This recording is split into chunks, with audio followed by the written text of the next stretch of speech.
The time is 5:41 a.m. in the morning, and I was up watching John Carpenter's 1978 masterpiece Halloween. However, in the midst of my, let's just say, October kicking off horror movie-like schedule thing that I'm doing here, I got myself a notification that the Montreal Canadiens made themselves a signing in the dead of the night.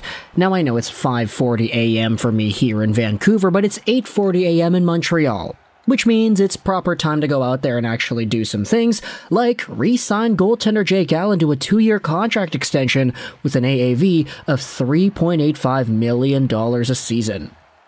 This is really interesting, mostly because when you go over Jake Allen and his career earnings as a goaltender in the NHL, from his time in St. Louis to his time in Montreal, you'll note that he actually did go from a pretty interesting cap hit measurement. He was an ELC goaltender for a long time, then he started to make $2.3 million until 2017, he jumped up to $4.3 million to 2019, and then you had yourselves the 2-year $2.8 million that he had there too. Excuse me, the $4 million mark he actually got until 2021, yeah.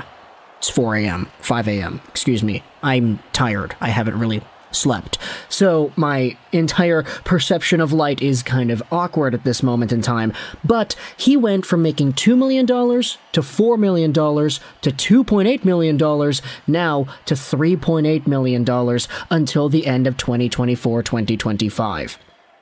This pretty much means one thing, that the Montreal Canadiens are awarding a guy that has been pretty good for them in the past few seasons. We've been saying this the entire time, but Jake the Snake has been nothing short of above expectations in comparison to what he was brought in to do, which was to be a backup to Carey Price and be somewhat of a stopgap in this entire era of Carey Price leaving the NHL and stopping his tenure with the Canadiens. Sure, his numbers have not been fantastic since 2020, wherein he had a .927 save percentage, a .905 last year, and a .907 the year before that, is not as good, but for what Jake Allen is for Montreal, these numbers are just fine.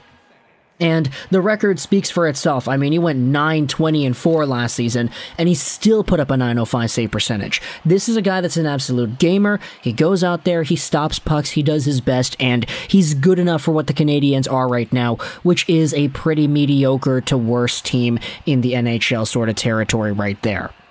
The best goalie in the world, Igor Shesterkin, wouldn't be able to save the Montreal Canadiens in the state that they're on right now, so this sort of deal definitely is just rewarding a guy for being able to stick it out and stick around in Montreal for the long term, because, I mean, look, the contract goes until 2025 because it kicks in 2023-2024. By the time 2025 rolls around, Jake Allen's going to be 35, so he most likely will retire as a Montreal Canadien, ending off his tenure in the NHL with this team, and he's being given a pretty fat paycheck because of it.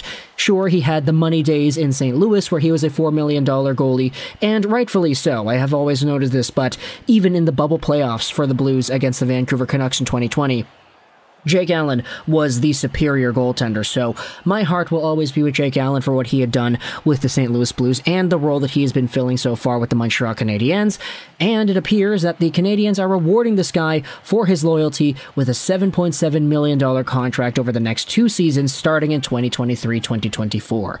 So, talk in the comments your thoughts about Jake Allen signing a contract extension. We'll move everything else around the video that we're uploading right now, because yeah, we don't really upload videos at like 6 a.m. in the morning my time. It's never really like that. But either way, talk in the comments your thoughts. I hope you enjoyed this video. I got to go back to watching Halloween because, yeah, it's October, baby. It's time to watch horror movies. So that's our Trolls 99, and bye.